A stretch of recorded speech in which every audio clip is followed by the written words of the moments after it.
introduction on the spirituality last week, telling that there's only one energy and we are a part of the same energy. Everything that you see and perceive in this creation, everything, solid, liquid, or gas, material, anything. That means human beings, plants, animals, even the table, everything is made of the same one energy. And in this creation, everything is made of 5 elements. I don't know if I mentioned that last time, but everything is made of those 5 elements. And what are those 5 elements? Earth, water, fire, air, and space. So everything, even this table has all those 5 elements. So everything has it, but in different proportions. Like this table would have more earth element, 50% of is earth, and the rest 50% is divided into other 4 elements. That's how it works for everything that we see. So if you see something in watery, then water element is 50% and the rest of the elements are divided in equal portions in those elements. So everything is made of those 5 elements only. So when we are not the physical body, as I explained it to you guys last time, we are the spiritual beings, we are the energy beings, energy. So energy is the basic, you could say, the seed point, the seed from where everything else has emerged. So we are that energy. So we are not any of the elements. Our body is made of those elements, and only the physical body is made of those 5 elements. This physical body exists in the physical form in this universe. Other bodies are astral bodies. The physical body is made of those 5 elements, and the astral bodies are made of energy. Okay? So the energy is what that makes all our 5 bodies work. And the 5 bodies that we have are physical body, then we have a breath body, breathing, everybody's breathing. That breath body maintains the physical body. Then we have mind, mental body, and then we have intellect. Intellect is where all your memories, fears, phobias, likes, dislikes, everything is stored in there. So that is why you get information from that mind, area of the mind. It's also called subconscious mind. So intellect body, and then the last body is the spiritual body, which is again your voice of your own consciousness, and it's a blissful body where you feel the peace, happiness, bliss within yourself, and full of light also, because light is where. And so what we are, a spirit, we are the spiritual beings, or spirit, consciousness, soul, atma. We use different words to understand that who we really are. So these are the words usually generally used in different concepts, different religions, also different concepts in this universe to describe who really we are. So if we call it ourselves as energy beings or spiritual beings, or even the Atma, then that means that we are the ones which is supplying the energy to all the beings. So it's not like your energy is different from his and his is separate from his. No, there is only one energy, and everybody, like you have a mind, so your mind uses the same energy to create whatever it wants to create as an experience.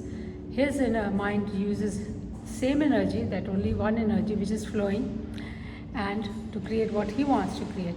Just like if you see so many electric equipments like TV, radio, phones, everything works on the same one electricity, right? Same one energy. So it's not that they are all using different energy. Energy is one, but their instruments are different. So they are using the same energy to manifest or to create whatever it wants to create. Okay? So similarly, we are that one energy.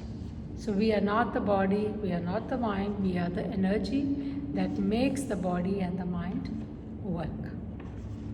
So the first manifestation in this universe, now if I tell you what is energy, can you describe it? No, right? Because it doesn't have any form or figure, any characteristics. It's just an energy. So the first manifestation of the energy in the physical form, when you could say when the universe starts or begins, the first physical manifestation of that energy is in the white light, in the form of white light. So white light is, it's like, you've heard of black hole? Yeah. So black hole is when the light goes and folds back into the, when the light disappears, it goes into the hole and it disappears, then it becomes black hole.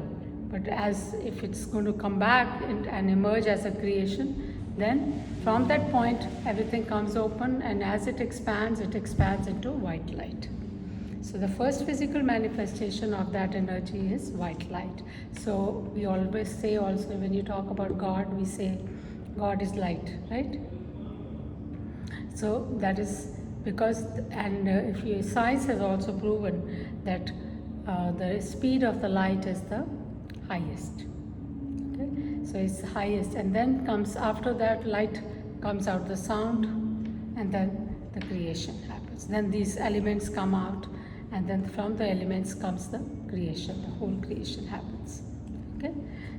How do you use this to determine why good things happen and not such good things happen? Is that doable?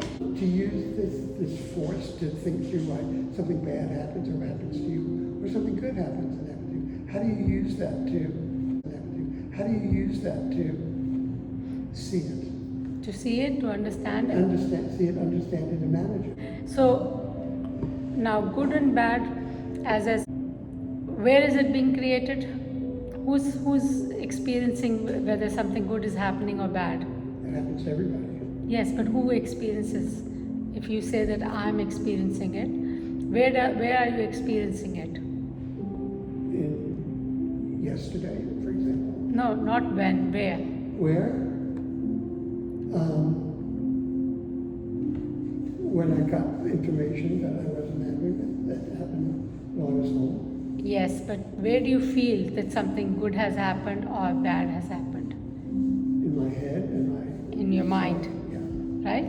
So in your mind you feel that something good happened to me or bad has happened to me, right? So where is it happening? In one of your bodies, right? I don't know, I'm asking. Yes, because I explained right now that you have 5 bodies and mind is one of your third body, right? So mind is the body where you feel that you are having good and or something pleasant or unpleasant experience. Now what is a pleasant or unpleasant experience? They are emotions. Joy is an emotion, yes. So is the sadness. So you feel sadness or you feel joy, and that's how you know that you are feeling good or bad, right? Well, I would say upset. And yes, okay, so whichever way, it doesn't matter, but you understand what I'm trying to say. So these are the emotions that are being created, right? So you're feeling those. So basically you could say your feeling is good, I'm happy today or I'm sad today.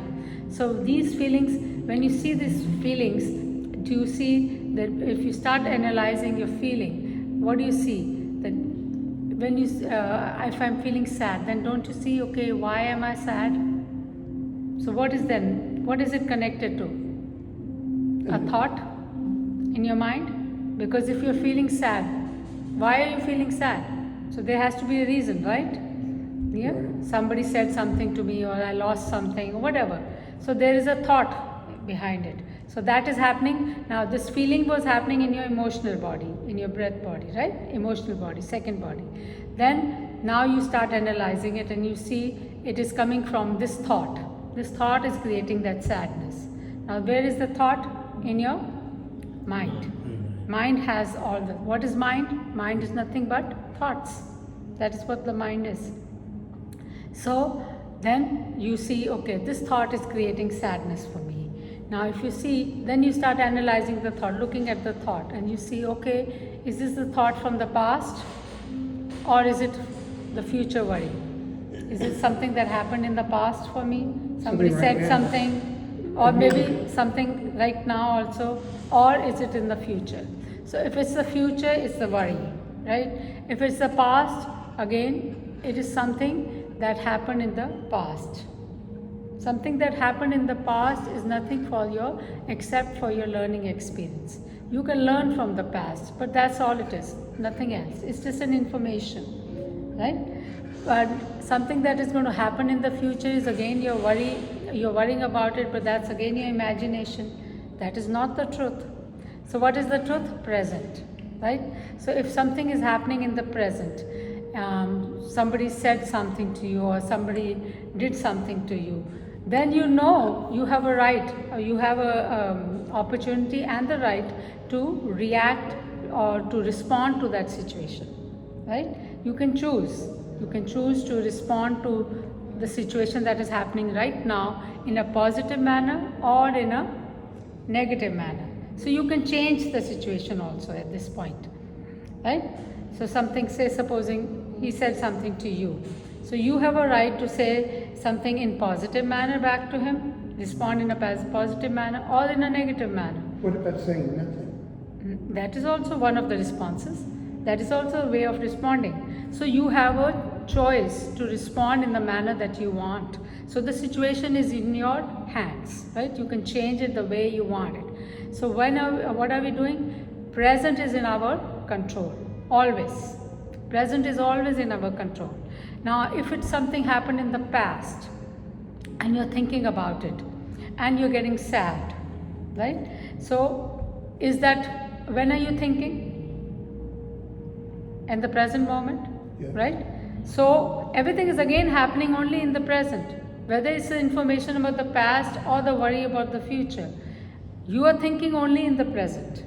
Now, whatever happened in the past, you can't change because that's just an information. It's gone, done. You can't change anything. You can use that information to see, okay, I should not do this because it will harm me, or I should do this so that it can make me happy and the others happy, you know. So in that way, you can learn from it and adjust your response. But can you change that situation? No. So whatever is happening is always happening in the present moment. It is never in the past and never in the future, because future is not here. It's just your imagination playing, and past is also gone. It's also just an information. So we are using that information. We can past is for your learning experiences. Learning now, okay, I like dogs. I'm scared of dogs. Dog can bite, you know, or I'm allergic to chocolate. I ate chocolate and I got sick. So that's an information you can use. So not to eat chocolate again because you don't want to get sick, but you can change it. But so understand that we are always living in the present. It is never in the past or in the future. So and present is always in our control. So when you understand that everything is, whether I'm thinking of the present or the past, and I can control it, that means you can switch your thought, right? If you're thinking of something past and it's giving you sadness, then why continue thinking about it? You can switch your thought to something pleasant. So that is where the awareness comes. So we have to start becoming more aware of what we are thinking, how we are behaving. So when our awareness increases, and that happens automatically when you start doing meditation, it will automatically, your awareness will increase. You will become more aware of what is happening in your mind, what is happening in your emotional body, also how you're responding to different situations, and how you are seeing the things also around you. Where you were judgmental before, now you are just seeing the things as they are without judging them and seeing how I should respond. So we start responding rather than reacting to different situations. Okay, so that is how we start changing. So our nature is basically Sat Chitanand, which is Sat is the truth about us. The truth about us that we are not the body and the mind. We are the spiritual beings or the energy beings or the spirit, soul, consciousness, whatever you want to call it. That is the truth. Even though we do not see it as such, we do not perceive it, we have not experienced it that way, but that is ultimately still the truth. Okay, and we have to experience that through the meditation, which can be done. which will happen if you continue to do your meditation, and you will see that the lot of cleansing will happen, and then one day you will go into deep meditations and you will experience that you are the spiritual being, you are the energy being, not the body and the mind. You will have that experience, which is also called as self-realization experience. Okay, and so basically, as I said, we are basically the spiritual being. So that is first part of our nature. Second part is chit. Chit is the awareness. We are aware, full of awareness and knowledge. So we already have the knowledge within us. Only because of our mind and our other intellect body covering our mind, and so we are not fully aware. We are acting unconsciously. We are always reacting to different situations on the basis of how we have the information stored in our mind. We are not responding in a conscious manner. So, but we are full of awareness. That is our nature. So once you start cleansing your bodies and removing all the negative impressions that you have stored, information that you have stored in your mind, in your intellect body, then you will see that you will start responding rather than reacting to different situations. That is what the awareness does. It makes you more aware of what is going on, how to respond, how to handle different situations in a positive manner. And your focus will become better, and the knowledge automatically flows in. You connect to the universal knowledge also, and to the knowledge around you also, and within your mind also everything comes up. Okay? And then the last part of your nature is bliss, anand. Anand is blissfulness, peace, love, joy, happiness. That is your nature. But we are unhappy. Why? Because we are acting on the basis of whatever the mind is telling us. Mind is telling me I am sad and I'm depressed, so I am acting also like sad and depressed. If I see that all that sadness and depression is happening in our mind, and I am just watching that mind, if you start watching your mind and seeing these things, you won't get affected. Then you will see, oh, it's mind that's getting sadness. It will be like you are detaching yourself from the mind. So you will become actually a spectator of your mind. And when you become a spectator of your mind, then things stop affecting you. They start bothering you, and you see the things as they are without judging them, and then try to find solutions to the problem rather than making the problem bigger, which we generally do. Small problems we can make it a big deal out of it. And instead of focusing on the solutions, we make the problems bigger. So we will stop reacting that way, and that way, if we do that, then we are automatically at peace, full of joy, love, and happiness. So we then get seated in our own nature. Okay, so that is our basic nature. So you understood the point? Yeah. Yes. So it is up to us that we have to see, and we have to see that we are working towards creating good experiences for ourselves, because life is just a journey. We have come here on a journey, so why not create happy journey, create happy experiences for ourselves, and try to avoid all the drama that we create for ourselves in our lives. Situations will happen. It's not that everything is going to be a smooth sailing. Even if you go on a vacation, imagine that you are going on a vacation. And when you go on a vacation also, there are a lot of things that can go wrong, right? But that doesn't mean that you should stop enjoying your vacation. You fix those problems and you enjoy, right? You don't just say, okay, I'm not going to enjoy my vacation now because all these things happen. No, you say, okay, let me fix these problems, and I still want to enjoy my vacation because I have spent so much of money and I have come all the way, so I might as well enjoy. So similarly, imagine that you have come on this earth on a vacation for a short time. You want to enjoy your life, so create happy experiences. Bad situations will happen. Try to deal with them in a positive manner. Try to focus on solutions to the problems rather than creating the problem bigger. So when we start focusing on the solutions, you will see the solutions will come very easily to you, and you will be able to fix the problems also very quickly. And that way you can make the experiences and try to respond to the situations in a positive manner rather than reacting to different situations. That way you will be able to create a happy experience for yourself, a joyful experience for yourself, and that is more important. And you will see with the meditation will help you to achieve that goal very easily. That when we are doing the meditation, we have to be still, absolutely still. If you move your hands and body parts like legs or hands, then your focus will come outwards. Your mind will come outwards. What do you want to do? You want to take your mind inwards. Right? The idea of meditation is to quieten the mind. For the mind to quieten down, you have to take him inwards. And inwards it will only go if it doesn't focus outwards. So if you're moving your hand, your mind will come out and see, okay, my hand is moving, right? But if you stay absolutely still, then the mind will start moving, going inwards, turning inwards. And then it will start focusing within itself.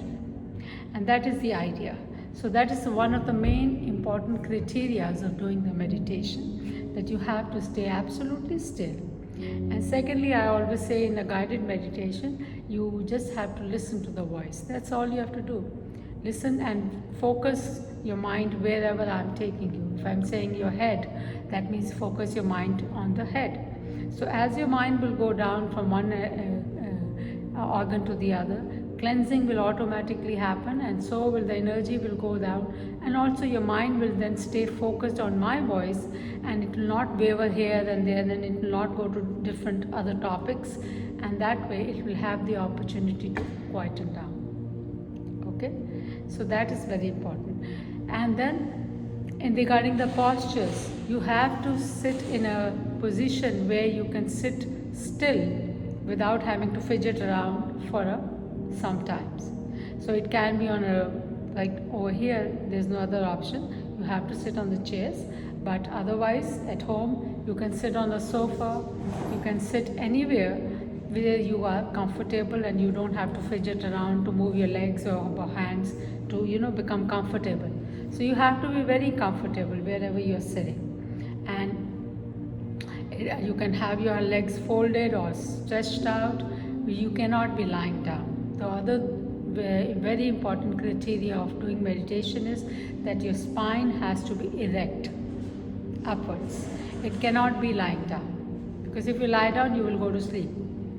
Then it will not. If you are trying to sleep and you are not able to sleep, then you can do lying down. You can do the little bit of connecting to the light and trying to quieten your mind down by focusing on different organs. It will help you to sleep quickly. But if you're not trying to sleep, then you have to, and you're doing meditation and you want the cleansing happening, then you have to keep your spine erect.